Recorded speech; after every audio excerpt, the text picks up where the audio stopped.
Welcome, everyone. Today we have Sara Moric on the Women in Web3 podcast. Sara, tell us a little bit about who you are. I'll let you do your own intro, kind of what you're up to in the Web3 space, and then we'll dive into how you got there and what you're looking forward to in Web3 and all the good stuff. But give us the Sure. quick 60-second bio. 60-second bio. Well, in my case, I would say I got into Web3 about two or 3 years ago, by working for BitPanda, one of the biggest European exchanges. Actually, maybe one of the biggest European exchange. And my specialties is PR communications, but I also dabble in social and all things related to communications. So yeah, that's in short. That's awesome. And you've also worked with LimeWire, correct? Correct, exactly. So I started off with BitPanda, and I was, well, basically poached by LimeWire. So you must be really good at what you do. Well, How has Go for it. yeah, I would like to consider myself good at my job. So it's always a nice, feeling when you get like recruiters and poachers in your in DMs. So yeah, it's a good feeling. It's an honor to be one of those recruiters and poachers. I love doing it because I basically just get to tell people all day, like, hey, you look super awesome. Would love to chat with you. So it's a lot of fun. But I'm curious, how has communications and PR and that work in that world kind of changed um, since you started with Web3 companies? Like, are you approaching different media outlets? Did you have to form entirely new connections with journalists? What did that look like? Oh yeah, it was such a huge change. I was coming in from before this, I was working in the world of like art, cultural projects, automotive industry as well. So it was just so mind-blowing coming into Web3. First of all, there's so much new terminology to learn, so much more new tech and very detailed amount of information that you have to like pick up very fast. So it was definitely a challenge, but I'm always up for a one, so I was like, why not?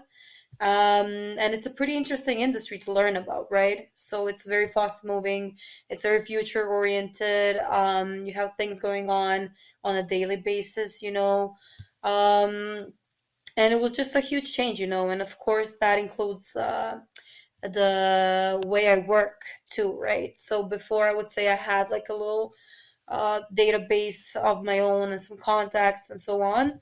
But this moving into this sector included me having to reach out to completely new people, because of course you have in the Web3 world and the crypto world in general, you have people who write about in all sectors, right? You have culture writers who write about it, you have finance writers who write about it.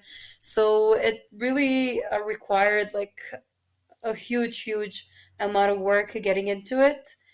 So to be completely honest, I think I was 3 months in the Web3 crypto world, and I was still thinking to myself, God, I still have no idea what I'm doing. Um, I so still think that sometimes it's like a year and a half in or however long. I think it's because it's constantly evolving. So you think yeah. you know something, and then, I mean, even the definition of an NFT or the metaverse, like, you can ask a handful of people right now, and like, they're Oh all going yeah. to be slight variations. Yeah, of course. Of course. It's such a new area, it's such a new tech that it's simply open to interpretation, and also a lot of people use it very differently, right? So for instance, at LimeWire, we started up LimeWire with the intention of making NFTs go mainstream, right? So before, people were pretty much, they were wondering, right, what is an NFT? Of course they have the basic kind of definition, but that's also kind of elusive, right? It's kind of vague. So our idea was to really make it so simple. And this is why LimeWire, when it opened up, there was a huge possibilities for artists to create NFTs from basically any kind of content they had, right? So it was a photo. It was, of course, some backstage, let's say videos and so on, demos, stuff like that that people could really correlate to themselves already. Because in the music industry, like being a fan also means you're kind of a collector, right? So people usually collect LPs, right? Nowadays, it's Yeah. vinyls mostly, t-shirts, concert ticket stubs, and so on. But in the digital age, right, we don't longer have some of these stuff, and Yeah, especially they with kind of like made their way back yeah, almost, but they were out of, I would say the vinyls were out of style for a yeah. Now while. they're back for sure, but not for everybody, right? It's super Yeah. expensive. You have to collect a bunch, and with the NFTs, there's this like idea of them being like extremely expensive, because what it is in media, what happens is, um, most of the things that go up in the articles, right, in the headlines, they're super red and clickbaity and catchy, are, like Jack Dorsey selling his Twitter for I don't know how many million, like the first week. Yes. Or the Uh, bored apes that or the crypto punks that yeah, are but people it's forget that that's like 1% of the whole yeah. NFT space, right? You have so many creators who are still small, who are still struggling and so on, whose works you can own for like a fraction of that. For starting up from, I don't know, on LimeWire, we have songs you can buy from $25, right? Yeah. And it's simply such an amazing way to support artists, because in full transparency and honesty, like I know some of my artist friends, when they get their Spotify check or whatever, I don't want to like trash talk anybody, but it's a small fraction, right? So Yeah. NFTs really give them the opportunity, to give their own kind of terms to sales, right? And to be able to like give fans back as well, for them to actually own something of the artist, like something exclusive, something special. Yeah. So yeah, this is but yeah, I've gone a bit maybe off the topic. I don't know what No, the I love original it. And question I was. mean, we're approaching the holidays and I'm just thinking like how cool would it be nowadays with opportunities like LimeWire and the NFTs, you can actually buy someone a song. Yeah. Like I mean, buying say your wedding song would probably be expensive because I'm guessing a lot of wedding songs are the more popular ones out there. But I mean, like say it's like kind of a next level of making someone a mixtape, but instead it's like, hey, I bought you this song. It Yeah. is yours. What would someone do once they have the song? Of course, they can keep it. Um, but what else? What other opportunities or air quoting utilities are there out there for people? Oh, it also really depends. We had on LimeWire, we had like a really, really cool collection dropping in, I think it was August, with H. He's a really like a platinum selling British rapper, super young, Gen Z, rising star. And he had a super cool collection. There was like a mystery box, and the fans would buy the mystery box for, it was like a symbolical amount of money. I think it was like 20-ish, maybe even less, dollars. And there was a bunch of utilities. So there was, first of all, like VIP tickets to, uh, like a lifetime VIP tickets to any like H solo show, which is for Wow. like any fan now, really crazy because he's gonna be rising, right? So that's gonna Yeah. be worth a bunch, and it's gonna be able to be resold, right, on the Yeah. marketplace. So these kind of like utility, this kind of incentive can be transferred to another person in the future for maybe like a whole bunch of more money, right? Yeah. So one of the perk was also shopping trip with H himself, right? Ooh, that would be Um, fun. yeah, I mean, there's so much opportunity Yeah. with NFTs, right? There's so much opportunity, and there's so much artists can put like utilities, right? It's not just, there's this idea of NFTs being like pictures of cats, monkeys, and so on, but people forget like, okay, yeah, it's visually this maybe in the case of Bored Apes, but they also created a whole world behind it, right? Like some exclusive clubs, extra perks, and so on. And this can also be translated to smaller artists, right? Yeah. Let's say you're a young, upcoming visual artist and you're visiting maybe somewhere. Let a utility be meet and greet, right? Yeah. Introduce somebody. Like maybe you can do a custom or like a customized visual or an art for somebody, for a fan, right? Yeah. There's so many things that artists can do with NFTs, and I think like we're just at the start, right? Of course, nowadays, the market is rough. You know how it is. But I truly believe, right, this kind of sense of ownership that people always kind of really like went for, and this is why everybody's been collecting for ages, since baseball cards. I think that's gonna be the really the power that carries NFTs further on, even throughout this whole market being in the downfall and whatever. I think in the end, like this kind of idea and the value behind it is what's gonna really like keep it afloat. Like not the hype, not the huge $1 million NFTs and so on, but like really the small community that's around it and people who want to support it. So Yeah. yeah. Mm. You had mentioned that before BitPanda, you were doing PR and communications for art in different industries. Yeah. And you seem really passionate about like the I guess just ways that NFTs and Web3 can enhance the experience for artists, musicians, and like, is that kind of what got you excited to dive into this crazy unknown world of Web3? Or tell me a little bit about that. If it was something different that made you feel like, okay, I'm gonna go this route. It's different, but I'm gonna I'm gonna give it a try. Oh yeah, for sure. I mean, when I was approached by LimeWire, their whole thing was in the beginning music, which is something I'm like super excited about and definitely like to work within.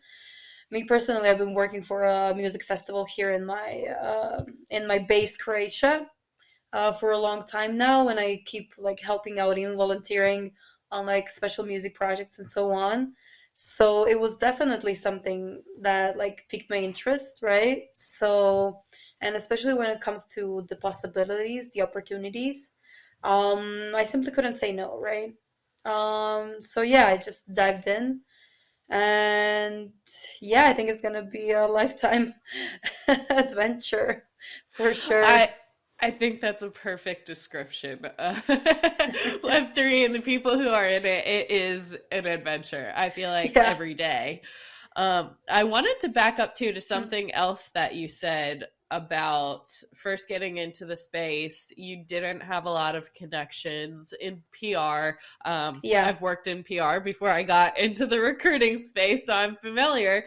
But like your connections are everything, Yeah. and I feel like in this field we're kind of trained on the rejection. You might not hear from a journalist or an editor, but it's like, okay, I'm gonna like share this story somewhere else, and you Yeah. just keep trying. um and you're taught how to like write pitches, which are essentially like cold emails or cold calls, and like ways to network with people that you haven't met before. Yeah. So I'm curious if you have any tips on that networking, that forming new connections, and as it applies to this space too, because for people Mm-hmm. who, whether they're in PR or they're just like looking to learn about this space, Yeah. that's kind of how I learned. Was I applied those teachings to just reach Yeah. out to people Of and course. hear their stories. Of course. Look, so I think like my tip in general would be read first, like find the relevant outlets that you would position your the brand you're working for and start reading them every day. Like get to learn who's writing about what, right? So this way, also when you're pitching to somebody, of course I follow everybody on Twitter. I'm not much of a poster, but I'm such a lurker. So whenever I'm on Twitter and I just see somebody is writing, I don't know, a lot of journalists will actually write on their Twitter, Like they're looking for somebody from this or this brand or like industry or this and that kind of person to talk to, right? So you can actually like reach out directly to them.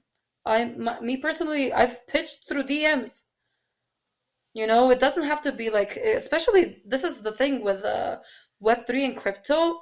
It's not as uptight as like the typical traditional. And I worked in agencies. It's like very like posh kind of uptight communication, but in the crypto world, it is so much different, and I love it because you can just like pitch somebody in DMs, right? And as you Yeah. said, like be prepared for rejection. Be prepared for some people will be rude and that's completely fine. They're overwhelmed. They get like hundreds of pitches a day, so just like be patient and understand it. And just keep working, like decide what you want to do. Do you want to do an exclusive? Do you want to like pitch everybody on the day off, right? So decide on a strategy and keep it, but also like read. That's the most important thing because this is like where you're gonna learn what journalist writes about what, because you're not gonna go pitch, I don't know, a music story to somebody that's focusing on movies, right?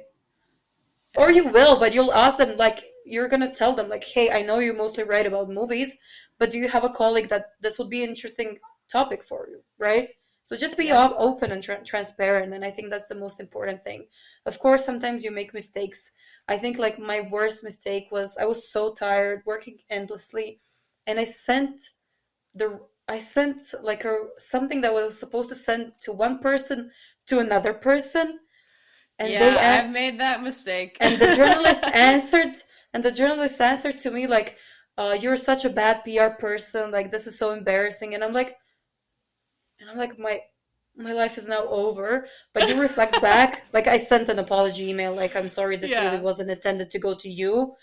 Yeah. Um, but like be okay with failures. It's such a fast moving job. You'll be doing so much every day, especially like on pitching days, on announcement days, and so on. Like give yourself a little benefit of the doubt, tap yourself on the back, and like just keep going and own up to mistakes as well. That's really important. But yeah, basically a good preparation and really knowing the people that you're pitching to will definitely like take you long ways, right? So it Yeah. will take you much further than just like blindly pitching like a 200 contact list, right? You So have yeah. some great nuggets in there, and I want to just call out for people who might be listening and they're like, "Well, I don't do PR." Well, I think what you said is so important, whether you're in sales or business development, or you're just looking Yes. for a job, or you're looking to hire, or whatever connection you might be looking to make. Your point about doing research, getting to know like who it is you're reaching out to before you Yeah. actually reach out and network, in whatever capacity that looks like, is so important. and, Oh, for and sure. per yeah, per your last point, that's what will get a better response and a better, um, whether it's a business deal, or, you might actually get the interview at the company if you reach out to the right people. But it takes time to figure out who are the right people. Yeah. Yeah, but it's worthwhile, this kind of research. It might take you like 15, 20 minutes, maybe an hour, but it's worth it. Like I've been able with BitPanda, in the first month I started, we've managed to go into The Independent, CNBC, and these kind of outlets just because of that human personal touch and actually like caring and reading what the journalist writes, right? So it really makes a difference. It really I makes a love that. difference. So yeah. Sarah, I have loved chatting with you. I feel like we're going to need to do another one of these very soon. Sure. Just keep tabs on all you're doing. But before we hop off, is there anything that you want to add, or upcoming things that you're looking forward to, or that you're working on, you want to share a little bit about? Well, honestly, currently I'm super loving. I'm currently in the break with work, and that's also completely okay. And we should definitely be able to step back a little bit. So what I'm looking forward to is now going to Portugal. for the winter holidays and absolutely enjoying myself. But also, when it comes to the Web3 space, right? I'm also looking forward to what I'm looking forward to? Seeing what brands will do for Black Friday because it's such an Mm, unconventional way to market Web3 and NFTs. So I'm just yeah. like wondering what's going to be happening in the space for Black Friday. Are we going to see some exciting, offers from big players and so on? I think that would be interesting for me to check out. So yeah. That is extremely interesting. I'm now also Yeah. going to pay attention. Yeah, Thank let's you so Google. much. My entire Thanksgiving holiday here will be spent scouring Twitter I like, mean, right? who's got an NFT deal?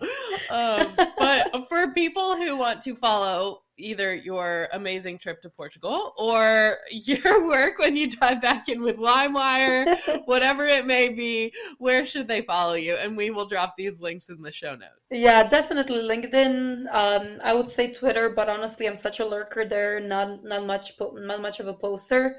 So definitely LinkedIn. And whoever's listening and has any questions around PR, feel free to DM me. Feel free to reach out, honestly. So yeah, we're here to help each other.